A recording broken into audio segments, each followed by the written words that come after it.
नमस्ते एवरीवन। देखो बच्चों, आज अपन टॉपिक स्टार्ट करेंगे, उसका नाम होगा हार्मोन की क्रियाविधि। तो देखेंगे किस प्रकार हार्मोन अपने कार्य को करता है। तो उससे पहले अपन एक छोटा सा टॉपिक देख लेते हैं, वातावरणीय प्रभाव द्वारा हार्मोन पर नियंत्रण। तो वातावरणीय प्रभाव द्वारा हार्मोन पर नियंत्रण कैसे किया जाता है। वातावरणीय प्रभाव द्वारा हार्मोन पर नियंत्रण। तो देखो आप इसमें जो हाइपोथैलेमस होगा वो बाह्य कारक व आंतरिक कारक दोनों से ही प्रभावित होता है।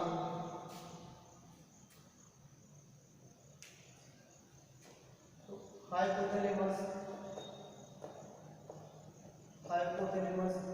आंतरिक व बाह्य कारक दोनों से प्रभावित होगा। तो साथ में ये क्या करेगा, सीएनएस यानी सेंट्रल नर्वस सिस्टम को भी क्या कर देगा, प्रभावित करेगा। जब हाइपोथैलेमस के पास कारक पहुंचेंगे, वैसे भी हो सकते हैं, वो आंतरिक भी हो सकते हैं और बाह्य कारक भी हो सकते हैं।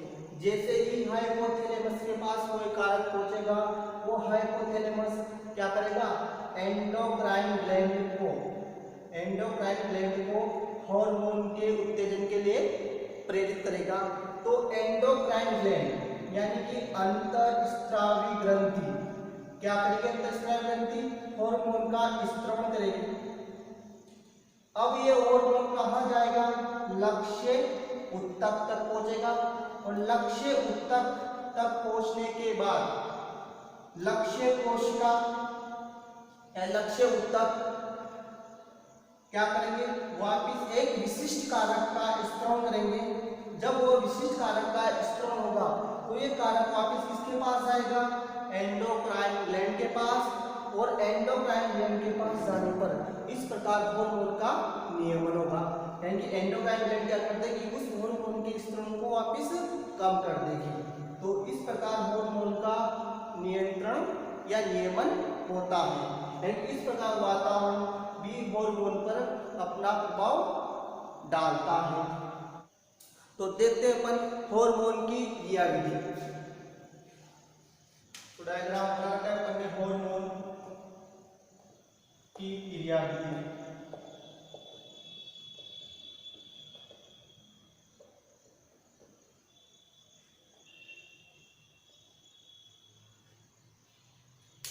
हार्मोन की क्रियाविधि को निम्न प्रकार समझ सकते हैं अपन। जैसे पढ़ते अपन कोशिका कला स्तर पर प्रभाव। पढ़ते अपन कोशिका कला स्तर पर प्रभाव। वो हार्मोन दर्शाते हैं जिनकी प्रकृति कौन सी हो, प्रोटीनीय प्रकृति के हार्मोन। प्रोटीनीय प्रकृति के हार्मोन के हार्मोन कोशिका कला स्तर पर प्रभाव दर्शाते हैं। कैसे दर्शाते हैं, क्योंकि जो प्रोटीनीय प्रकृति के हार्मोन होंगे वो हार्मोन लक्ष्य कोशिका तक यानी कि लक्ष्य कोशिका के अंदर प्रवेश नहीं करते। यानी कि उनके जो ग्राही होंगे प्रोटीनीय हार्मोन के ग्राही वो प्रेजेंट होते हैं कोशिका झिल्ली पर। यानी कि इनको ग्राही कहाँ मिलेंगे, कोशिका झिल्ली पर ग्राही पाए जाते हैं। तो बनाया प्रोटीनीय प्रकृति का, तो वह हार्मोन क्या करेगा, कोशिका झिल्ली पर ग्राही प्रेजेंट होगा, तो ग्राही उस हार्मोन को चिपका लेगा यानी ले लेगा उसको। एक विशिष्ट हार्मोन के लिए एक विशिष्ट ग्राही पाया जाता है। अब ये ग्राही क्या करेगा, प्रतिक्रिया करेगा, यानी कि संदेश वाहक बनाएगा, यानी कि द्वितीयक संदेश वाहक बनाएगा या दूसरे संदेश की उत्पत्ति होगी।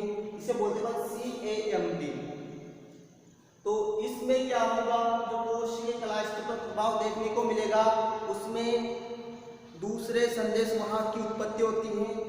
इसे ही बोलेंगे CAMP यानी साइक्लिक एडेनोसिन मोनोफॉस्फेट या कैल्शियम आयन भी क्या करता है, द्वितीयक संदेश वाहक होता है। यहाँ पर प्राथमिक संदेशवाहक हार्मोन होगा, जबकि द्वितीयक संदेशवाहक क्या होगा, CAMP, क्योंकि डायरेक्ट हार्मोन कोशिका द्रव्य के अंदर नहीं आ सकता, क्योंकि जो ये हार्मोन होंगे प्रोटीनीय प्रकृति के हार्मोन वह जल में विलय होते हैं, जबकि वसा में अविलय होते हैं, इसलिए अंदर की ओर प्रवेश नहीं कर पाते, क्योंकि कोशिका झिल्ली किसकी बनी होती है, वसा की बनी होती है, वसा की अधिक मात्रा पाई जाती है, इसलिए ये बाहर ही रहेंगे। और बाहर कहाँ जुड़ जाएंगे, ग्राही से जुड़ जाते हैं। ग्राही से जुड़ने के बाद इनके द्वारा प्रतिक्रिया होगी हार्मोन के द्वारा, जिससे कोशिका के अंदर प्रेजेंट जो एटीपी होगा, एटीपी, वो एटीपी क्या होगा, टूटेगा, और जब एटीपी टूटेगा तो किसका निर्माण होगा, CAMP निर्माण होता है। अब देखो ये मोनोफॉस्फेट क्या होता है, मोनोफॉस्फेट, ये CAMP, इसकी खोज 1950 में अर्ल सदरलैंड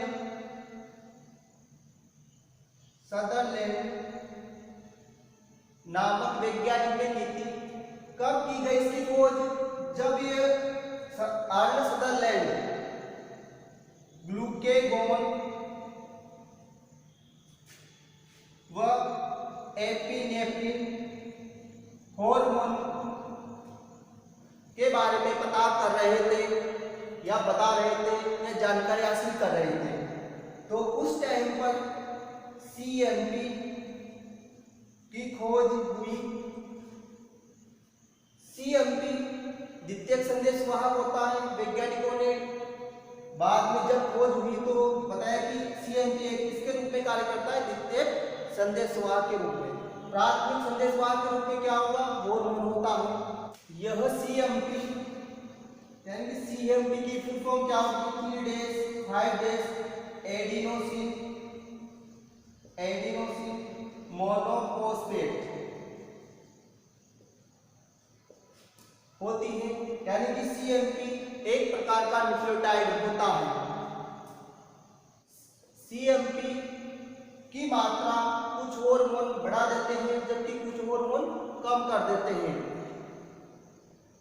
जिससे यह हार्मोन की क्रियाविधि को प्रभावित करते हैं, यानी कोशिका की क्रियाविधि को प्रभावित करेंगे। इन वैज्ञानिकों ने निष्कर्ष निकाला कि CAMP द्वितीयक संदेशवाहक के रूप में कार्य करता है, जबकि जो हार्मोन होगा वो हार्मोन प्राथमिक संदेशवाहक के रूप में कार्य करेगा। तो देखो किस प्रकार ये द्वितीयक संदेशवाहक के रूप में कार्य करेगा और हार्मोन प्राथमिक संदेशवाहक के रूप में कार्य करेगा। जैसा आपने देखा कोशिका झिल्ली पर क्या प्रेजेंट होगा, ग्राही, उस ग्राही को बोलते पर, यानी कि यहाँ पर जो ग्राही होगा उसका नाम होगा adenylyl साइक्लेज enzyme. Adenylyl साइक्लेज enzyme present होता है।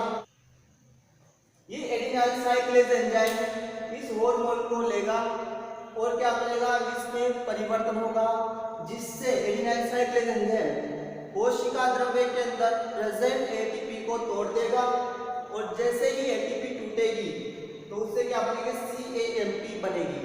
यह CAMP जैव रासायनिक प्रतिक्रिया करेगी, यानी कि कोशिकाओं में अनेक प्रकार के परिवर्तनों को उद्दीपित कर देगी।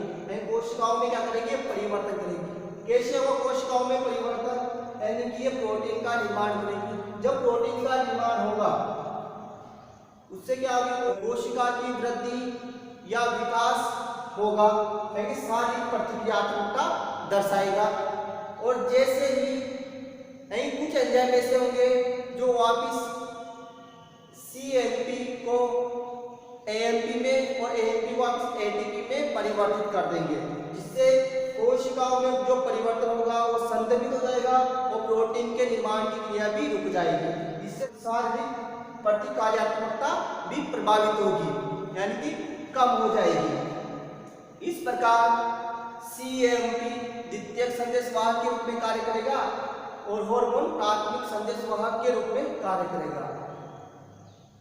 बता दूं मैं आपको, यानी कि प्रोटीनीय प्रकृति के हार्मोन इस प्रकार के नेचर को या इस प्रकार के व्यवहार को दर्शाते हैं। क्यों दर्शाते हैं? क्योंकि वह जल में विलयशील होते हैं, वसा में अविलय होते हैं। इसलिए वो हार्मोन कहाँ पर प्रभाव डालते हैं? कोशिका झिल्ली पर। यानी कि उनके ग्राही कहाँ प्रेजेंट होंगे? कोशिका झिल्ली पर। वो कोशिका द्रव्य के अंदर नहीं पहुंच पाते।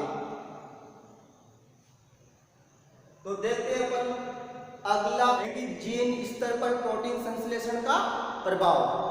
एक नोट देते हैं अपन, निम्न हार्मोन सीएमपी की क्रियाविधि को प्रभावित करते हैं। कौन कौन से हार्मोन होंगे जो सीएमपी की क्रियाविधि को प्रभावित करेंगे? लिखते हैं अपन, फर्स्ट टीएसएच, दूसरा कैल्सिटोनिन, तीसरा एफएसएच, अगला parathyroid hormone, vasopressin,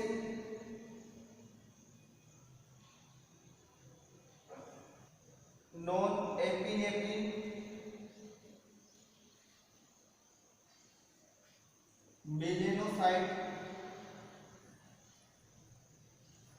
epinephrine,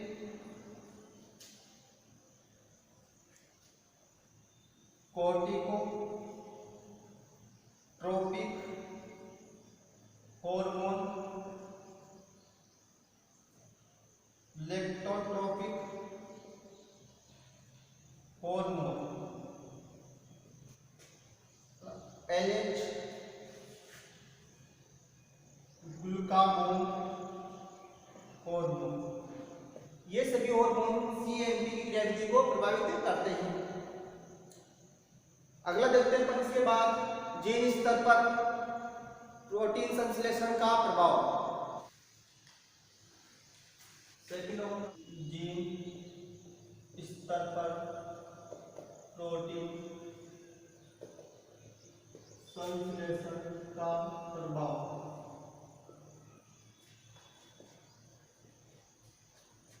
देखेंगे अपन जीन स्तर पर प्रोटीन संश्लेषण का प्रभाव। यानी जीन स्तर पर प्रोटीन संश्लेषण किस प्रकार होता है, यानी किस प्रकार हार्मोन द्वारा प्रोटीन संश्लेषण की क्रिया को प्रेरित किया जाता है।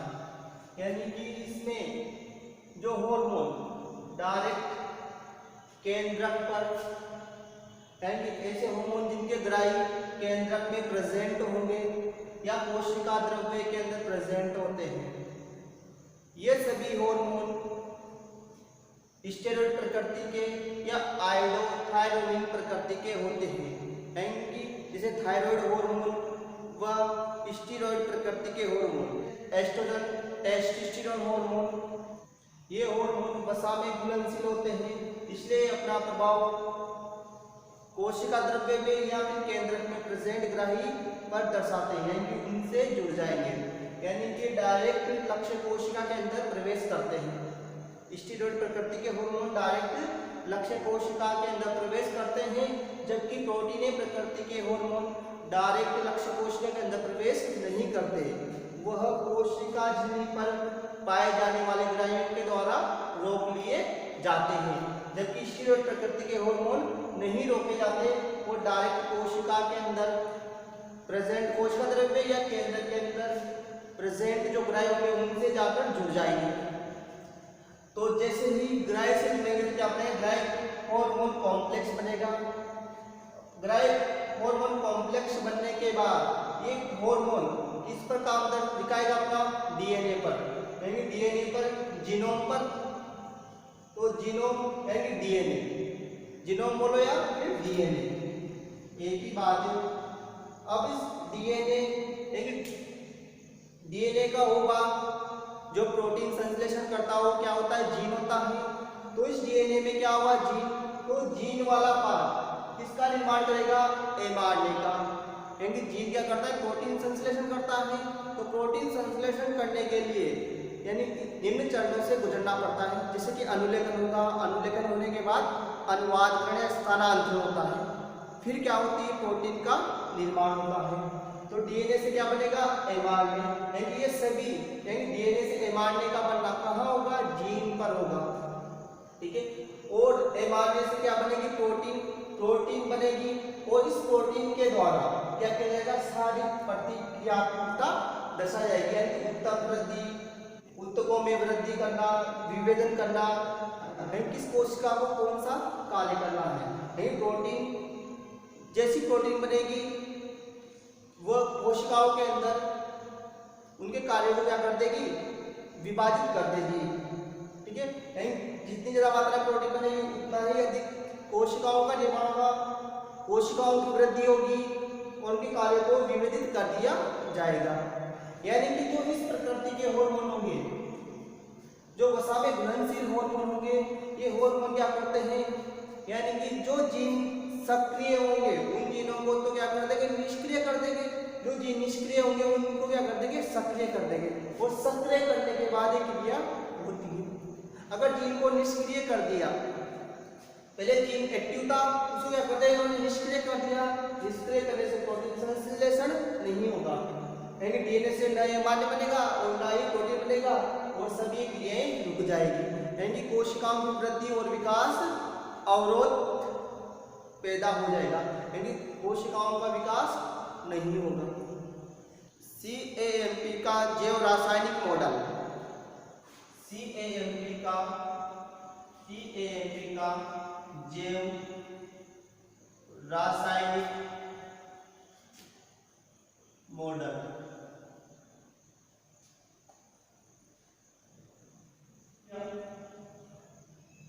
ग्लाइको जेनोलाइसिस। क्या हुआ इसमें, इस क्रिया में ग्लाइकोजेनोलाइसिस, यानी कि ग्लाइकोजन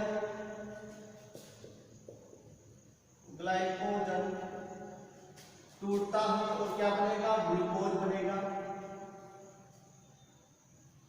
ग्लाइकोजन टूटेगा और ग्लूकोज बनेगा, इसे बोलते हैं अपन ग्लाइकोजेनोलाइसिस, यानी कि ग्लूकोज की मात्रा बढ़ाना।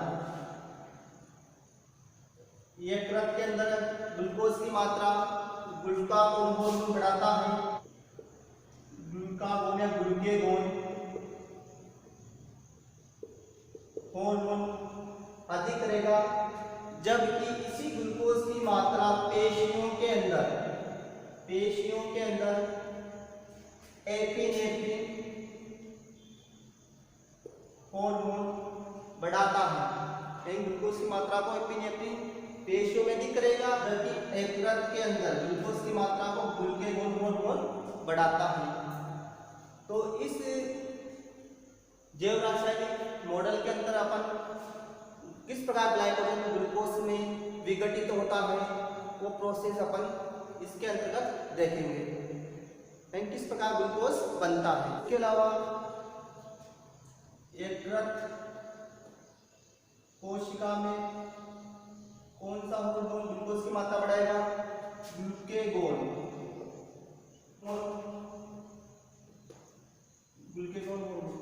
ये क्या करता है, ग्लूकोज की मात्रा बढ़ाएगा। तो यकृत कोशिकाओं में इस हार्मोन की वजह से CAMP का स्तर बढ़ जाता है, जबकि पेशियों में एपिनेफ्रिन हार्मोन की वजह से CAMP का स्तर बढ़ जाएगा।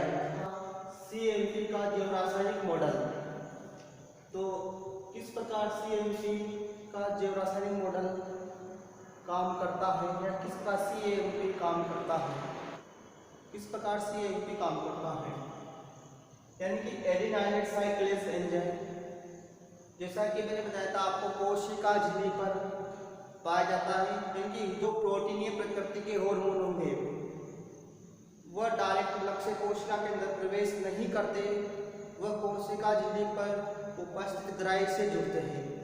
जो कोशिका झिल्ली पर जो ग्राही मिलता है उस हार्मोन को, उसका नाम होता है एडिनाइलेट साइक्लेज, जो क्या होगा, अक्रिय होगा, तो वह ग्लूकेगोन हार्मोन की वजह से क्या होगा, सक्रिय होगा, यानी कि उस पर ग्लूकेगोन हार्मोन आकर जुड़ा, तो उससे क्या बनेगा, एडिनाइलेट साइक्लेज बना। ये एडिनाइलेट साइक्लेज क्या करेगा, कोशिका के अंदर जो प्रेजेंट एटीपी होगी उस एटीपी को तोड़ेगा और क्या बनाएगा, CAMP बना देगा। इसका निर्माण होगा CAMP का। अब ये CAMP क्या करेगा, उस कोशिका द्रव्य के अंदर जो प्रेजेंट होगा कोशिका में प्रोटीन काइनेज, उस प्रोटीन काइनेज जो कि संतमक उपइकाई अक्रिय है, तो उसको प्रोटीन काइनेज में बदलेगा है कि सक्रिय होगा। यानी कि देखो आप पहले चरण के अंदर तो क्या हुआ, पहले चरण में अक्रिय adenylate cyclase enzyme adenylate cyclase में बदला।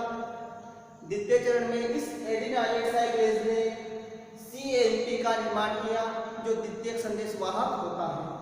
अब इस अगले तृतीय चरण में प्रोटीन काइनेज CAMP की उपस्थिति में प्रोटीन काइनेज सक्रिय हो जाएगा और अगले चरण में यानी चौथे चरण के अंतर्गत फोस्फोराइलेज काइनेज ATP को काम में लेते हुए फोस्फोराइलेज एक फोस्फेट का निर्माण करता है। यहाँ पर एक ATP का खर्च होगा। अगले चरण के अंतर्गत एक फोस्फोराइलेज एक फोस्फेट, इसके दो अणु लेंगे अपन पांचवें चरण के अंतर्गत, तो ये दो फोस्फोराइलेज एक फोस्फेट, ये भी एक ATP को काम में लेते हुए फोस्फोराइलेज बी फोस्फेट का निर्माण करेगा। जो बना फोस्फोराइलेज बी फोस्फेट ये अगले चरण के अंतर्गत ग्लाइकोजन को ग्लूकोज 6 फोस्फेट में परिवर्तित करेगा, फोस्फोराइलेज बी फोस्फेट। ये ग्लूकोज 6 फोस्फेट ग्लाइकोलाइसिस क्रिया द्वारा 2 पायरिक एसिड के अणु बनाता है 7वें चरण के अंतर्गत। अब ये 2 पायरिक एसिड के अणु क्रेब्स चक्र में चले जाएंगे और क्रेब्स चक्र में जाकर ATP का फॉर्मेशन करेंगे। ठीक है, तो इस प्रकार ऊर्जा का निर्माण होता है। इस प्रकार CAMP द्वितीय संदेशवाहक के रूप में काम करेगा, कि जैव रासायनिक क्रिया करेगा। किस प्रकार CAMP कार्य करता है कोशिका के अंदर।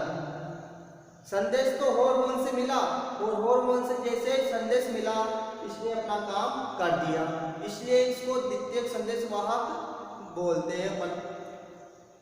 इस प्रकार CAMP ने रासायनिक क्रियाओं द्वारा ATP का निर्माण कर देता है, यानी कि ATP का फॉर्मेशन होगा लास्ट स्टेज के अंतर्गत। तो ये टॉपिक अपन ने कंप्लीट किया। आज के लिए बस इतना ही। थैंक्स।